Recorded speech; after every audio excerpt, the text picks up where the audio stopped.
Hey friends, it has been a hot minute. I've been gone for a minute. I'm not gone for a minute, but it's the end of summer in Alaska. You kind of soak up the end of it and you just kind of flow through it and enjoy it. So I want to talk a little bit about what's been going on.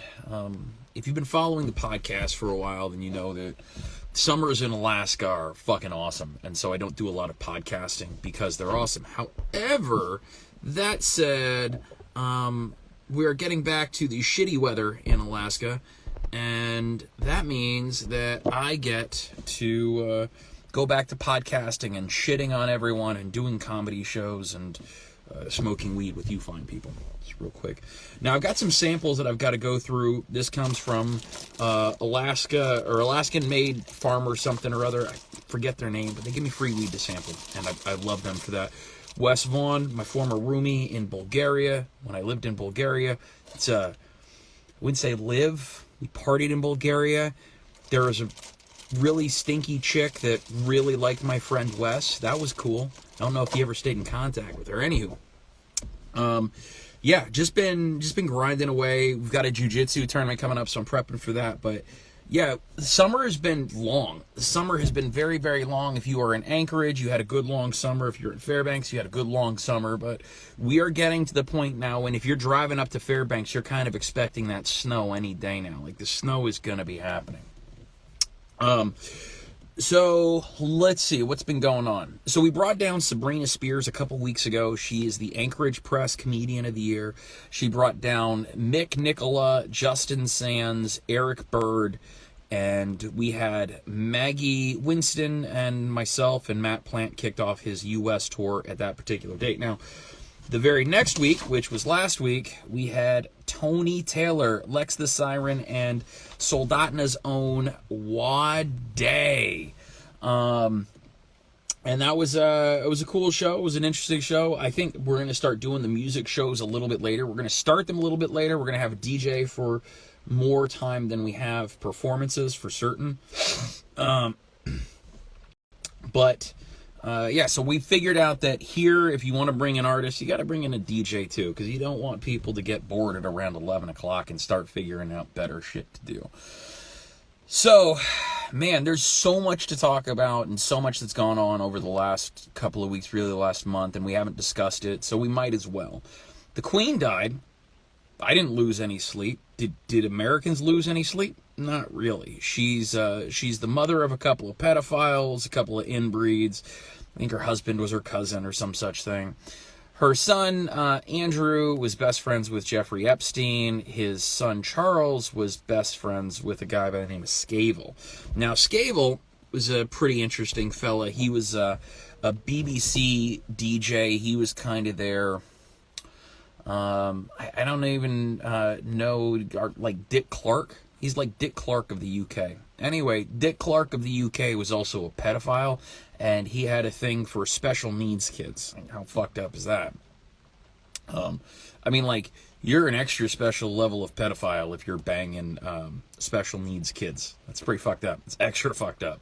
I don't mean to laugh, but that's the lady that died. She protected that guy. She protected her kid from Jeffrey Epstein. She knew what the fuck they were into. And those are your kids, and your kids are the best representation of who you are. If your kids are pedophiles, then you raise pedophiles, right? You gotta cop to that, and maybe stop claiming them as your own. Just saying. Yeah, Harry was there. William was there. I don't think Harry is Charles' kid. I think we can all just safely, fairly say that the whole shit show is for nothing because the Queen is a pedophile's grand. Who's going to save the world from this shit? No one. You're going to have to save yourself. No one's going to save you. The best you can do is find people that you want to spend time with and be with when it really goes to shit. And that's about where you're at. You're going to have to build your own tribe. You're going to have to figure out how to farm, how to grow fruits, how to grow vegetables. Maybe one of your buddies is going to have to raise some, like I'm the chicken guy. I got chickens. I'm working on vegetables, and I'm sure I'll have weed very soon. But what I'm saying is that you have to do for you because no one else is going to. Now, you can get together some of your friends. You can have a little co-op. Someone grows the vegetables. Someone grows beef. Someone does pork. And you go that. That's the best way that you're going to do it, is to find your tribe. Find your tribe, connect with your tribe, develop your skills as a tribe. Who gives a shit if you don't know how to be a plumber? You just figure it out. There's a YouTube video for everything. You just got to learn it before YouTube goes down.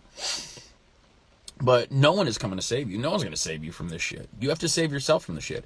If you're unhealthy, or if you're unhappy with your weight, right? No one's going to lose the weight for you. You have to do that shit yourself. You got to stop eating this. You got to stop drinking that. You got to start doing more of this and all of the other shit.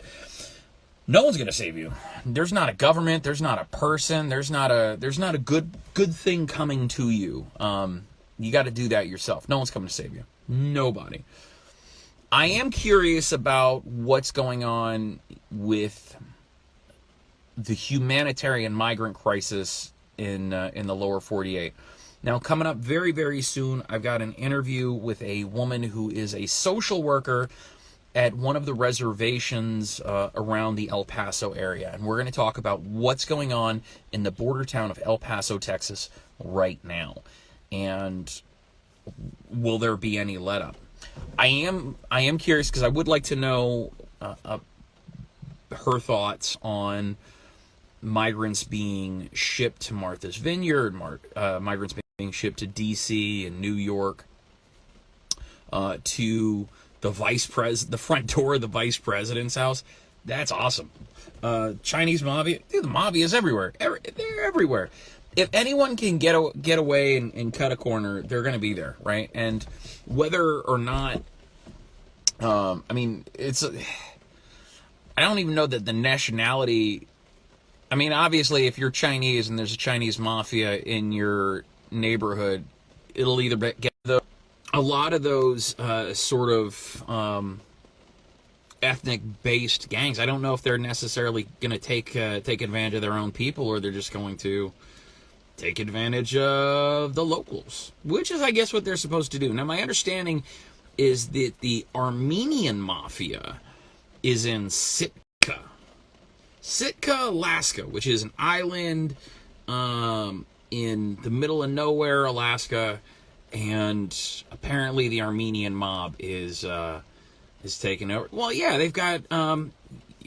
Why wouldn't you send out your forward operators in the nicest shit they can buy? I bet you that the people selling them $90,000 Jeeps aren't complaining. They're Jeep buying customers like everyone else. They just want to buy all the farmland next to our nuclear facilities. Okay, what's the worst that can happen? All right, so I'm gonna go with this is 59, number 59. Now, what I like about this is it's very colorful. I don't know who grew this. I know nothing about it. This very cool thing about the company that does the samples is I have no idea who made this. This is number 59. I can tell you it's got some really cool coloring. You're not going to be able to see it very well on there, and I'm not going to take a picture because I'm going to smoke it. But the coloring is really nice. It's very frosty. It's got some notes of purple and orange. It's got some really beautiful trichomes. As far as aesthetically, it's a very pretty nugget, and I think I'm going to enjoy this one. Make sure the pipe is cleared out, because you don't want a dirty pipe to smoke like good weed. You want as clean as possible. Anywho, long term, no one's going to save us from the shit. Your ethnic mafias are everywhere that they can be. If there's a place for an ethnic mafia somewhere, they're going to take advantage of it and do the damn thing. They're going to spend that money. They're going to make some taxable income. They're going to make some non-taxable income, and they're going to spend that money. They're going to buy property. They're going to buy real estate. They're going to buy farmland. Because that's the smart thing to do, right? It's the one thing that you can't make more of. So the game is to buy stupid amounts of farmland. I mean, that's why guys like Gates and our soon-to-be Chinese overlords, there's a reason that they're buying these huge swaths of land. But here's the crazy thing, is you don't need a lot of money to buy some property. You just have to have the money and a piece of property and know what to do with it. If you've got a source of water nearby, like there's a river or a stream, a creek, something that runs by, you've got a source of water, you can really start doing some good farming, irrigation. There's so much that you can do. But the goal for I think all of us, if you're talking about being saved, you're already lost. Figure out what you don't know that makes you useful, right? If you know how to weld and you have a welder, well, those are two things that are going to be incredibly useful. You have a service that you can provide. By the way, I'm going to tap into this 59 real quick.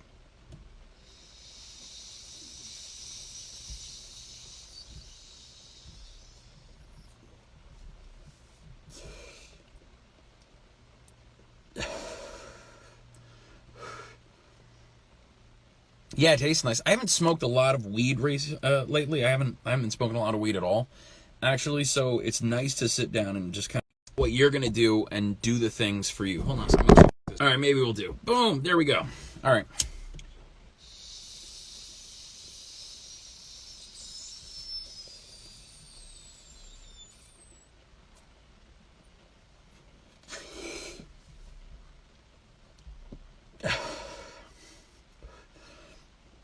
It tastes very nice. Like I'm not a guy that's gonna sit around and tell you this tastes like I can taste the accents of pine. No, I can't. I know whether or not weed tastes good or whether or not weed doesn't taste good, and so can you. Like you'll know the difference between something that came out of somebody's gas tank shaped in a brick, or you have something good, something someone grew that they cared about, or whether or not you just got a whole bunch of nutrients flushed into a plant. And this doesn't taste like homegrown by any means measure. Like I don't taste any love in this weed, but at the same time, it's not bad weed. This whatever this is, somebody who knows how to grow was growing it. But I don't know if this is an indica. I don't know if this is a sativa. I don't know what the terpene profile is. I could end up super paranoid in 10 minutes. Or I could end up in the kitchen making dinner for my family. I don't know yet. We're going to find out.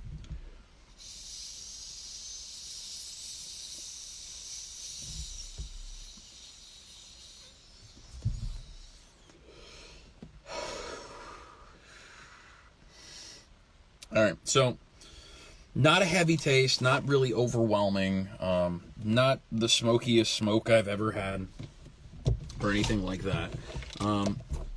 It's fairly decent weed. I don't know. Again, I don't know who grows this. I don't know who put this in the plant. I don't know if this is hydroponic. I couldn't tell you that sort of thing by the taste. I can tell you that if your weed is grown by someone that smokes cigarettes where they grow their weed, you're going to be able to tell. I can tell you that. I can tell you when plants were grown cleanly and when they kind of weren't. When they're messy, they're not very great. And whoever grew this probably knew what they were doing, or at least read all the books, read the Encyclopedia of Cannabis, the George Cervantes books. They've read, this book, that book. They've learned about growing, right? This is good weed. This is very, very good weed. It's aesthetically pleasing. It is the sort of weed that you look at it and you're like, wow, this is why I pay money for weed. What do you think is going on with these concerts being canceled? I don't know. I think that concerts being canceled, there's a lot that could be wrapped up in that. Okay, so I like to think of a lot of musicians as athletes. They're especially your touring ones, your guys and gals that are putting on 2-hour performances where they're working up a sweat. They're putting on a real solid show. And I think that what you're going to find after 2 years of forced, that a lot of these guys are going to end up like Taylor Hawkins of the Foo Fighters. They're going to put on 1 or 2 good shows, and they're like, I can't do this anymore. Eric Silva, professional UFC fighter. He was a professional fighter, fought in the UFC. Believe he was a contender at one point. Had to retire from mixed martial arts before he turned 30 because of heart problems. Weird. But you have these artists who are putting on 2-hour performances. They're sweating their asses off. They are putting in a strong workout in front of, thousands of people, and some of them are going to drop dead. It just is what it is, right? It just is what it is. And I think that maybe the concert industry, like maybe your companies, ironically named Live Nation, maybe your Ticketmasters, are starting to see that. The other thing is like, after so many festivals, like, do you really want to see another band? They didn't cancel Riot Fest. Riot Fest was huge. Riot Fest in Chicago is huge. I have friends that flew from Alaska to Chicago to go to Riot Fest. Concerts are still happening. What I'm thinking is people are realizing less people give a fuck about the artists that are being canceled, whose shows are being canceled, than people thought. Okay? People thought, oh, well, people are going to be really excited to see so-and-so. No, not really. Not really. They had to cancel, it was a Lil Baby or Dub, one of the Baby guys had a show canceled recently because they only sold like 140 tickets.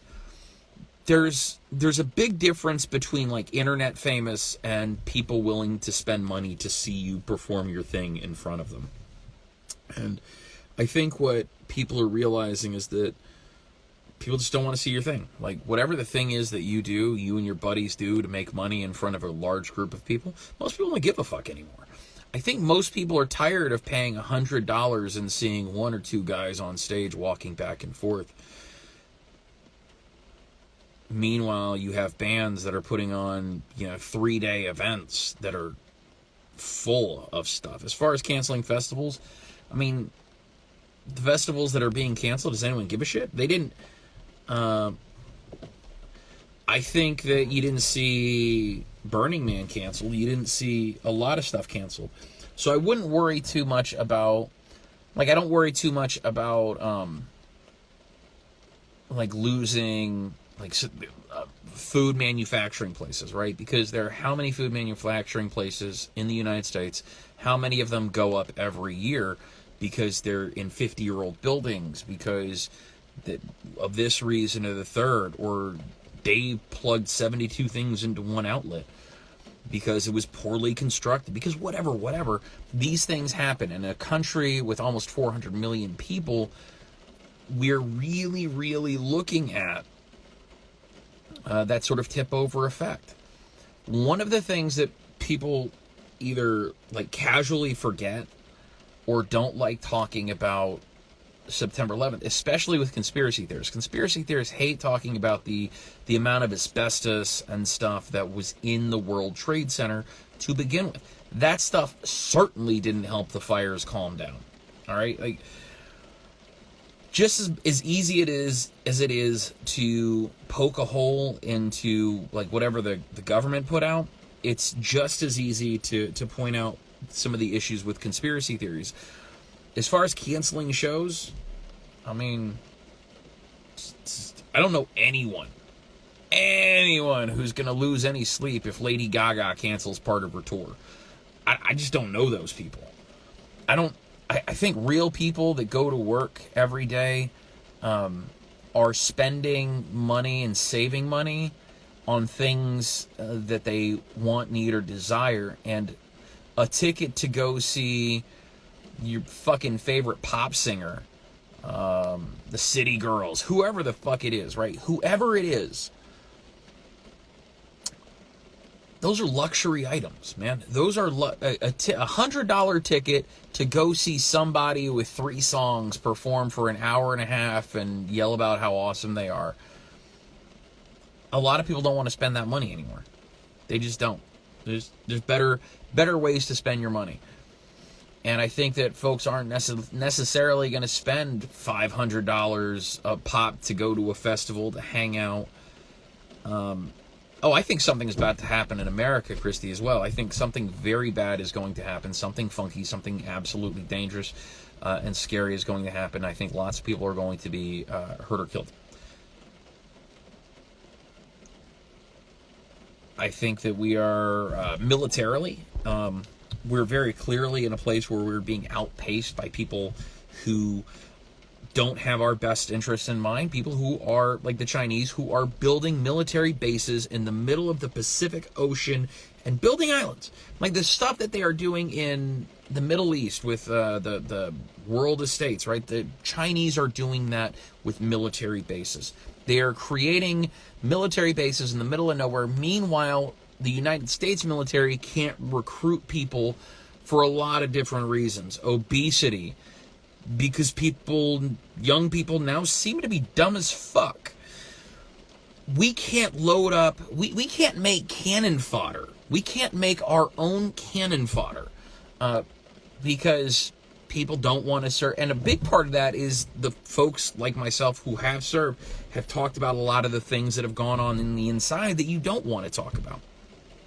So I think that long term with we're going to see something with China in the next couple of months. And I say in the next couple of months because no one's going to launch an offensive in the summer. They're going to do it in the winter when people are cold, people aren't prepared, people aren't ready. Like the Biden's winter of death isn't going to be the winter of death that he predicted. It's going to be something else, and it's going to be because of who's at the helm. We have in my opinion, the weakest president in my lifetime. Just weak. Absolutely weak. At least when you had like Bush Sr., you had a warlord. Like that guy was Trap Lord Georgie over there, bringing in all the coke in the 80s and, loading up the guns in the war zones in the Middle East. When you say China invaded Ukraine, like they've got their soldiers there, like I haven't seen anything about that. I haven't seen anything about Chinese soldiers in the Ukraine.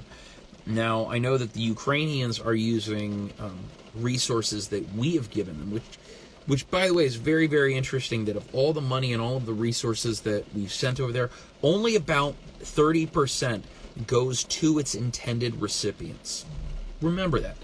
We've sent billions and billions and billions and billions of dollars over there, trillions perhaps, of dollars to the Ukraine, and only 30% of the resources go to the intended recipients. That's terrible. Boots on ground, I have heard nothing about that. However, American mercenaries are over there, so that doesn't surprise me.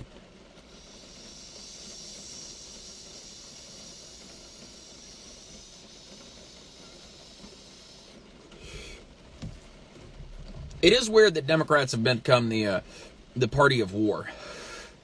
That's a strange thing that's happened in the last 20 years. Like the Democrats are getting excited about a war in the Ukraine, a war with China. You don't actually want a war with China. You don't. They don't actually want the war in China. What they want is to sell stuff and keep getting fat and whatever, and that's fine. But you have to realize that the things that you do are going to have a consequence on everyone else who isn't selling out their country. And we have to know that consciously, that's what we're doing. We are, as we do things that we know weaken our country, weaken ourselves, weaken our families. We have to be cognizant of it. We have to know we're doing it. Otherwise, and I think most of us do know when we're weakening ourselves and we're weakening our families and we're weakening, our country. And we're not doing anything about it because it's really not that important. And, eventually one of the grown-ups will come and clean it up. But when the grown-ups come to clean it up, those are going to be grown-ups with agendas. I used to be one of those cats that, I used to really use the term grateful that someone is the grown-up in the room. But I realized that all of those grown-ups, they all have their agendas. They all have a thing that they're working for that is going to benefit probably them and themselves alone. And if we're honest about that, well, then we've got to do something about it. And that means doing something ourselves and not waiting until the grown-ups do something. The problem is that when we wait until the grown-ups are in charge, then we end up with guys like Joe Biden or Donald Trump or any of these cats that probably does not have our best interest in mind.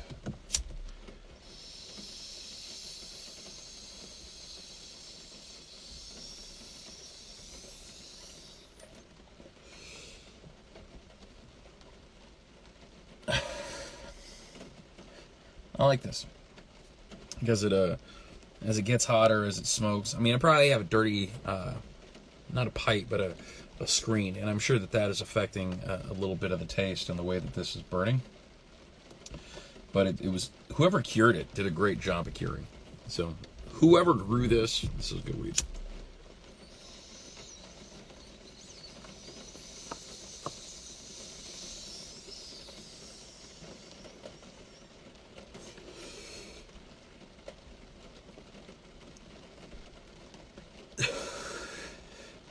All right, so coming up, October 15th, have Ivy Lit coming down from Anchorage. He is bringing D the Lyricist. Who else is he bringing? Big Homie OZ. Now, Big Homie OZ is a fun one to come down to Sold Out. Now, he always has a good time, and we always have a good time when he comes down. So, yeah, it's going to be a good show. I'm excited for that show. Wade is, again, opening. We'll have more music for him at the next show. I know that if you've come out and you become a fan of Wade, you want to hear more live music. So we're going to work on more live music. All right. So that's going to be Saturday the 15th of October, I believe. We also have a thing on the 19th of November. We've got Mick Nicola, Justin Sands, and a few other comedians coming down. Mick and Justin were the guys that came the most requested after the last show. So we're going to bring those guys down again. It's going to be exciting. It's going to be fun. It will be worth your time. The real thing is that it's worth your time, right? Like, if that's the other thing, is like, a lot of live shows suck, and the live show experience with a lot of artists just kind of sucks. So if shows are being canceled, it's because people are kind of tired of hearing these cats, like these not as good live versions being performed by some dude who's singing on top of the vocals. Like, I watched a video of Post Malone live, and it really wasn't Post Malone live. You could hear the backing tracks, right? And you're a pop singer, bro. Like, you don't even have like a great voice. You have a voice you can use and you can amplify, but no one is saying Post Malone is a great singer. You could have backup singers. You don't need that backing vocal. There was a whole fucking backup track. So, like, even if you saw the band out there, the band is just playing over the track anyway. Why? Why am I going to spend $100 for that?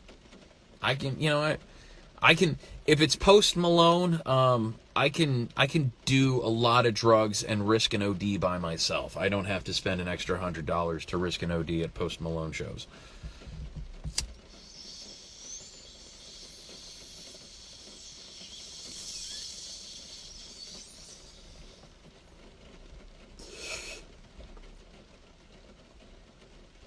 Yeah. All right, so this was number 59. I would recommend this. Whoever this is, whoever grew this, I would recommend this. This is a good, fine cannabis strain. I like it. I don't know where to get it. I don't know who you would get it from, but I can tell you that it's delightful. You really only get it in Alaska. That's all I can tell you, is that you can only get it in Alaska. Yeah, cheers. When I find out who this is, I'll share it with you guys, gals and others, but yeah. Yeah. So, Christy, if you have anything you want to pop in, any suggestions, anything you want to hear me talk about, let me know. Otherwise, I'm just going to sit and enjoy this and...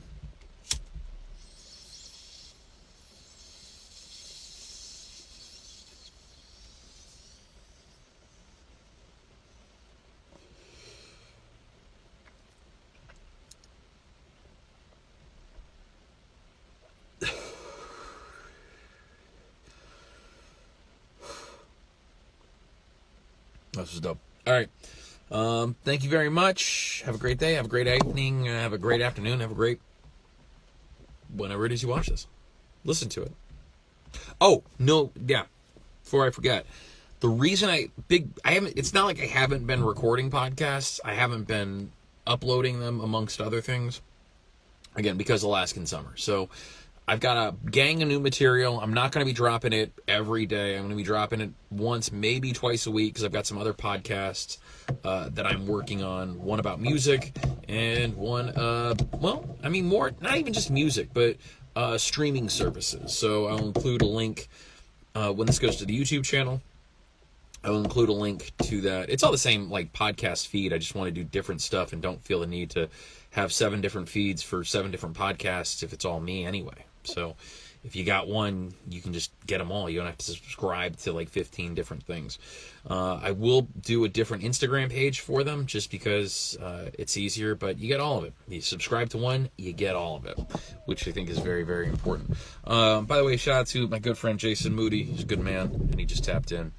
We'll probably be seeing him at the Iron Asylum, which is a gym here in lovely Soldotna, Alaska, very, very soon. I have, so I took a long time off of the gym proper so that I could get really good at jiu-jitsu. And I got good enough at jiu-jitsu to get promoted, but I noticed, like, my joints are sore, like I have like injuries, and I'm not as physically strong as I used to be. So I'm trying to figure out the balance of like being strong and then being like good enough in jiu-jitsu to like compete and know what I'm doing, but also win. Be strong enough to win.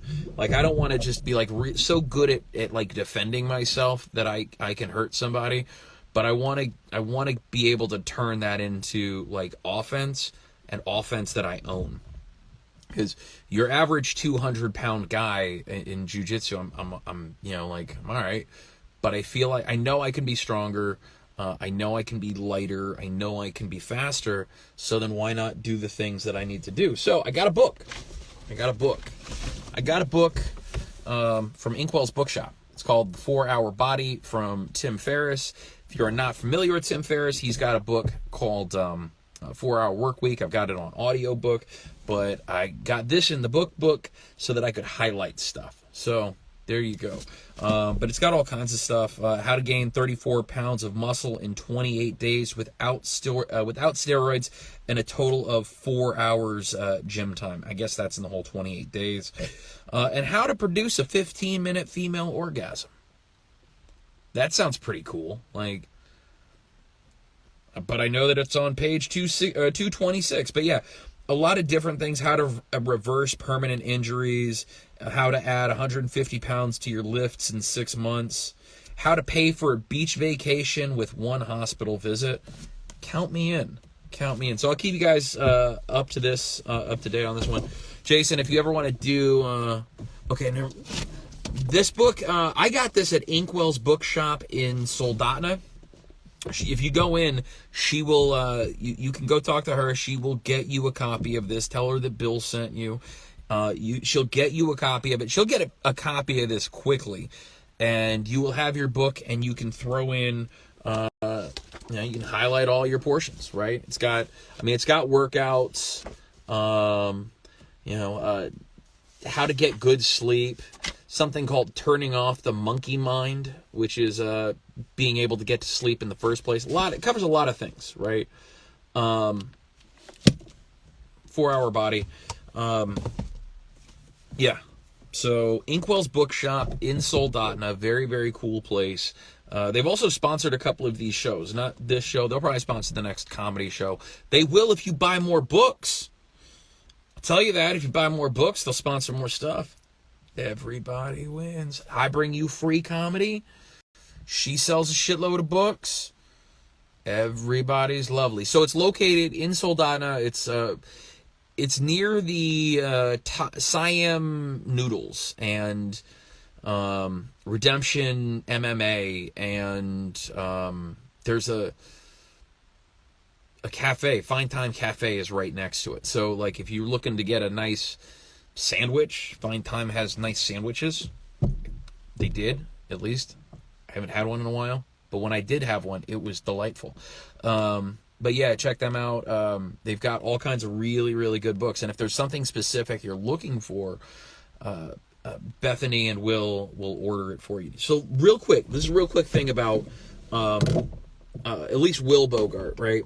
I don't know exactly what Bethany has on her knuckles, but he has bookworm on his knuckles. This is a dude that owns a bookshop, right? That's the guy you want to own a bookshop. The guy that has bookworm tattooed on his knuckles. Pretty cool, right? That's the dude. You know, like the guy you want as a butcher is a guy who has a pig's head tattooed on his fist, right? That guy you want as a butcher. And by the way, I know a guy that has a pig's head tattooed on his fist. He's a butcher, and his name's Mick. Come to a comedy show. He'll tell you, I don't want to ruin the big surprise, but when he gives you the big surprise, you're like, I didn't see that coming. Not from a mile away. Anywho, if you're looking for a place to go get yourself in shape, Iron Asylum is a great place to go, and they have all of the very best trainers to work with you. I believe Mr. Moody's wife, who is certified as a personal trainer, I don't know if she's training out of there. She will eventually. She'll get in there and be training people, but you should go see her. She has competed in the past and she won, and so she can get you there. But her mentor trains out of there as well, Coach Kimmy England. They've got quite a few trainers that work out of there. I don't know if they have any male trainers, but you work with what you can work with. If you have questions, talk to Jason. If he doesn't know, his wife will know, because she's a trainer. But there's all kinds of places you can go. I mean, go to a gym and make friends. That's it. There you go. Jason has something to do at work. You have something to do wherever you are, Christy, Steve, Dave, Mike, Tina. Shout out to Vladimir Putin in Russia. I know that I have at least one or two regular listeners in Moscow. I'm going to assume it's about Vladimir Putin. You know what, dog? The media gives you a bad rap here. You come on the podcast, we'll talk it out. You don't even have to leave Moscow. We can do it over Zoom. We can do it over Instagram, Mr. Putin. We can figure this out. I think that the media will get a better understanding of who you are once you come on Woke and Baked. And that's the thing, is you don't even have to get stoned with me, Mr. Putin. You can just drink coffee or tea if you're a tea guy. And it doesn't even have to be you. Like, you're a head of state. I'm sure you have a look-alike. He doesn't even have to say anything. You can just, nod his head. You know? And that way I can say I interviewed Vladimir Putin. He didn't say anything. Didn't answer any of my questions, but he smiled and nodded his head a lot. And that's cool. There you go.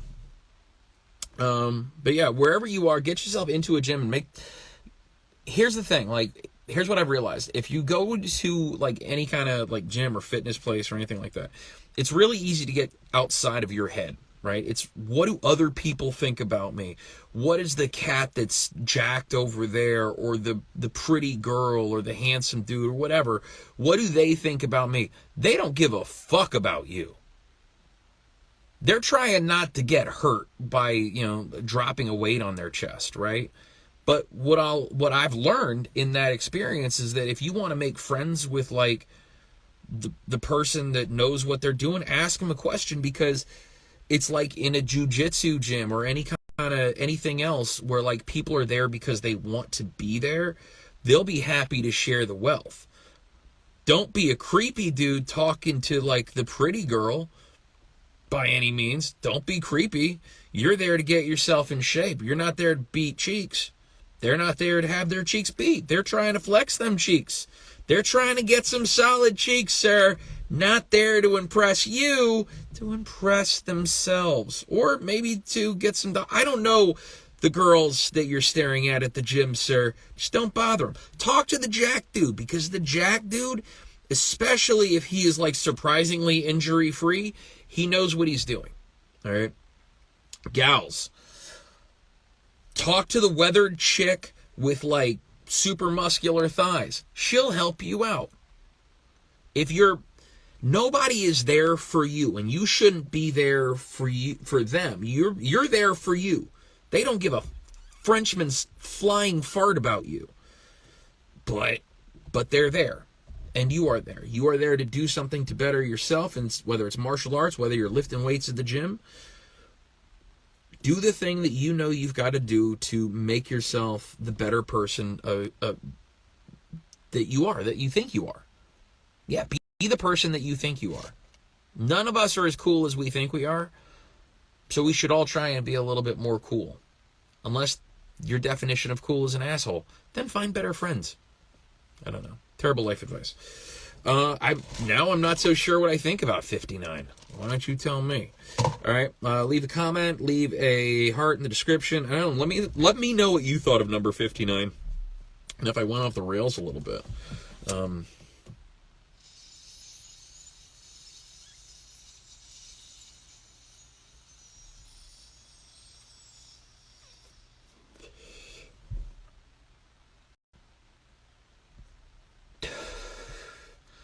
Yeah. Yeah, at the gym. They're only there to make them, if someone is there to make themselves better, that's the person whose lead you follow. And when I go in the gym now, like, and I see the difference. Like, I saw a kid a couple weeks ago, right? A kid I used to do jujitsu with. But like where he took 6 months to like get himself bigger and in better shape, I took the 6 months to get better at jiu-jitsu. You could see the difference, and you could see the confidence, and you could see the weight that this little framed kid was throwing around with really good form. And you're like, okay, he can do this, I can do this. You just have to do the thing, right? And it'll all come to you. Like in the next 6 months, I talked to this kid. He's going to go back into jiu-jitsu, and I guarantee you he's going to be, it'll take him a minute to dust off the cobwebs, but when he does, he'll be faster and stronger than he was when he left. And he's spent the last 6 months not getting injured at the gym, which, by the way, not everyone that goes to the gym is going to get injured. Not everyone that gets to the gym is going to get hurt, jacked up, fucked up shoulders, because not everyone is trying to lift 300 pounds above their head 15 times, right? Not everyone is, and not everyone needs to. Like, the people that are doing that, those are like your jiu-jitsu guys who are all fucked up and still doing it. They do it because they love it. Don't worry about them. They're doing them. Don't worry about them. All right? But like anything else, you're only going to get as injured as you allow yourself to be. Like, I'm fairly certain there's a way to do boxing and not get hurt. Just don't spar heavy. There you go. Probably pretty simple. All right. I'm going to go ahead and get out of here. I love you guys. Have a wonderful day.